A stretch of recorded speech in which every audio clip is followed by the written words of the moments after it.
Welcome back, tubers. So let's have a look at some of the savings that I've had in the last few months with running 10 kilowatt hours of battery storage, but as well as having a look at the savings with solar in general and having a look at some of the data over the last 7 or so months. One thing that I was really excited about was December. I got a zero Powerball. So what I'll do is I'll quickly show you through this as well as some of the other Powerballs that I've had over the last 7 or so months and how the savings are kind of adding up and how battery storage as well as solar really makes a difference on your Powerball, and just have a look at the savings that I've had kind of totaled over the last period. So what I'll do is I'll show you through the spreadsheet, I'll show you some details, I'll post everything in the description below, links to the spreadsheet so you can kind of have a look over it in more detail, and yeah, just comment if you've got any questions. So let's have a look. We've got the area, Auckland, New Zealand. 4.8 kilowatts on the main house. We've got 1.4 kilowatts on the garage roof. Total system size 6.2 kilowatts. This is the price that we buy power from the grid at, so 29 cents. And then this is the price that we export power back to the power company at, which is 8 cents a kilowatt. So not very much, but obviously it all adds up over time. The other thing we've got is the monthly charge. So this is kind of like the line charge. It's $12 normally. It's kind of roughly between 12 and 14. Really just depends. It's calculated. I'll show you on the bill and how it's calculated. But roughly, I'll just put $12 in there. So the top part of this is when I first kind of moved in. I didn't have solar and I didn't have batteries or anything like that. In fact, I didn't really have monitoring. So these numbers here are taken from the Powerwall and pretty much exactly the same as the Powerwall. So we see in July 2015 some data there on the Powerwall, what it used to be before I even had solar. Coming into here is where we started to get solar. Where we had the solar install, and we've got some kind of numbers of what we've got. So pretty much the time of year, March, it's autumn, the 2016, the amount of power that we've used in total, the amount of solar that we've produced in that month, the amount of power that we have purchased from the grid, so in this case it's 253 kilowatts, and the amount of power that we've exported back to the grid. This is how much the Powerwall was without taking solar into consideration. This is how much it is after solar, and the savings on that month was about $55 by just having solar installed. So you can see straight away that having solar gives you on average about $100 savings each month, which is fantastic. So if you're thinking about getting solar and you're just watching this video for that, it definitely makes sense because you'll save $100 a month, roughly $90 to $100 a month on solar, on your Powerwall. So as you can see, most of the savings here are around $100, which is fantastic. It pretty much meant that we dropped our Powerwall from $200 down to $100 and something. So really happy with that. And now if we go a bit further down from this part here onwards, what you'll see is that this is the amount of what the Powerwall is now, and this is the savings. So obviously a massive difference once again. By having 10 kilowatts of batteries, we really notice a big difference on the Powerwall all over again. So just going through this bit of data here, because this is really what we're interested in. Obviously with this project, because we didn't just start this project with buying a 10 kilowatt battery storage system off the shelf and plugging it in from day one, this has kind of been going from month to month as we've progressed through the project. So we started off with kind of just getting started with the project. 5 kilowatts is what the Powerwall was roughly, and then after a couple of months we increased that to 10 kilowatts. Obviously, if you watch some of the videos, you'll notice that and the time frames. So what that pretty much means is that we didn't really have 10 kilowatts up and running until pretty much halfway through summer. And even though having 5 kilowatts made quite a big difference in the Powerwall. So just going through some of these numbers, this is the estimated Powerwall if we didn't have solar and if we didn't have battery. So this is kind of an estimate. This is the true numbers of our Powerwall, pretty much, and this is the savings based upon the difference between this and obviously having or the power that we're being charged. So there's quite a big difference. So if we have a look at our first power bill that was in credit, which was December, so that was incredible. I got my first credit, which was 45 cents. On here it says 64, but that's because of some rounding issues with the spreadsheet. It isn't exactly 29 cents, it's 29.67, and not all the times it is $12. It's sometimes a bit higher and a bit lower. So, but this is close enough for the purpose of the spreadsheet and for the purpose of this video. But what you'll see is that obviously we saved $132 that month by we ended up with a zero power bill. So just what I'll do is I'll focus on the power bill just on that month, just for now. And if I just flick across the power bill, if I do that there, what you'll see is that this is the power bill. What we've got is we've got one smart meter. It registers in two different things. So this is the amount of power that we've purchased from the grid, 80 kilowatts. This is the amount of power that we've sold back to the grid, so 448. How that works out is that we've got 80 kilowatts we've purchased at 29.67 cents, gives us $23. We've then got, we sold back 448 at 8 cents, the low 8 cents, gives us $35.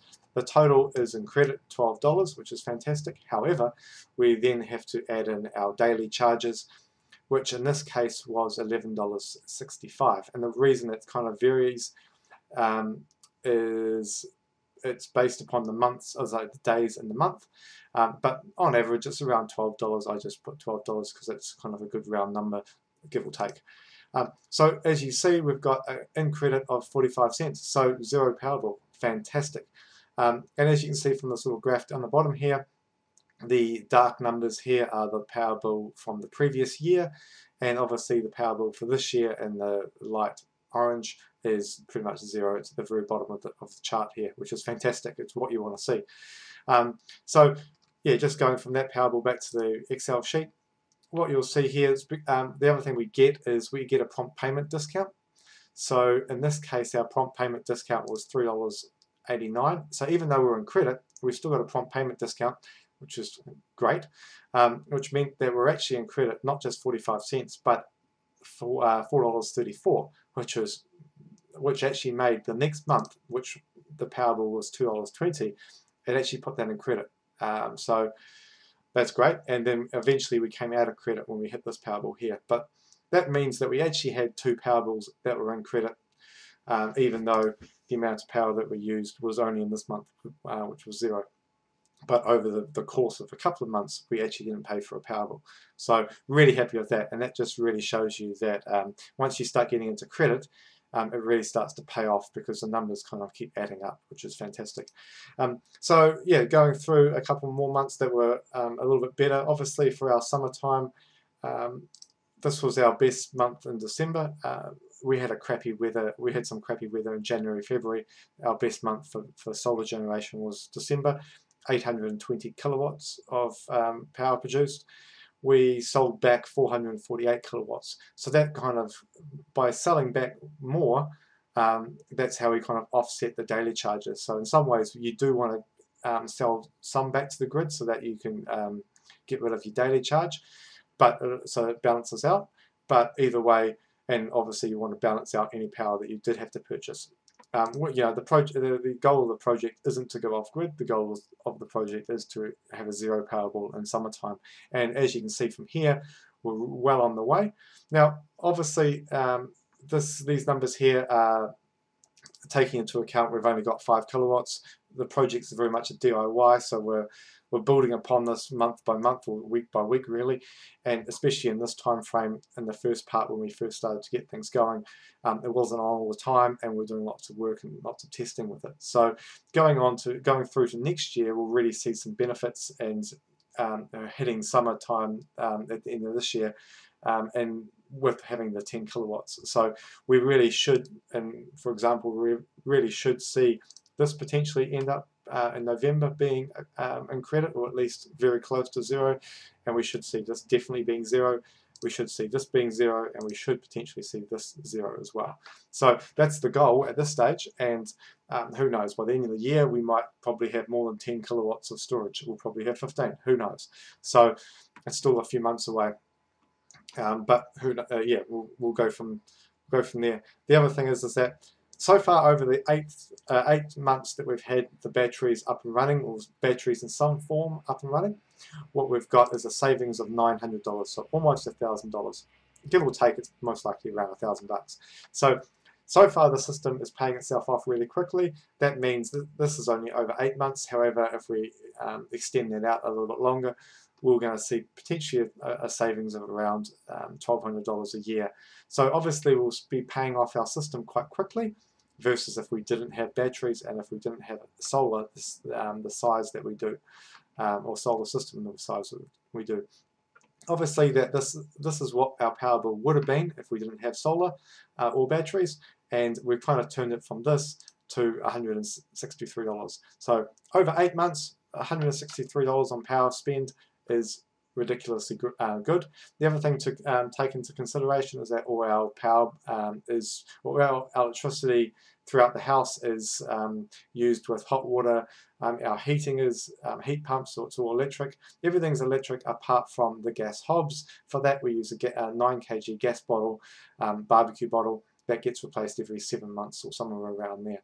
So without taking that small cost of a gas bottle twice a year into consideration, our total spend for majority of power and anything like that, our running costs of the house really, is only $163.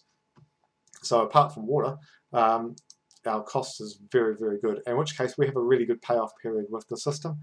I haven't exactly done a good total of how much things have cost. I would say it's around $12,000, which is fantastic, but that's mainly because it's all kind of DIY, and we haven't putting the solar panels up and doing all that I did myself. So if you were to buy something off the shelf and get some company to come in and install 6.2 kilowatts of solar, there's no way you'd get that done for 10 grand, let alone batteries as well.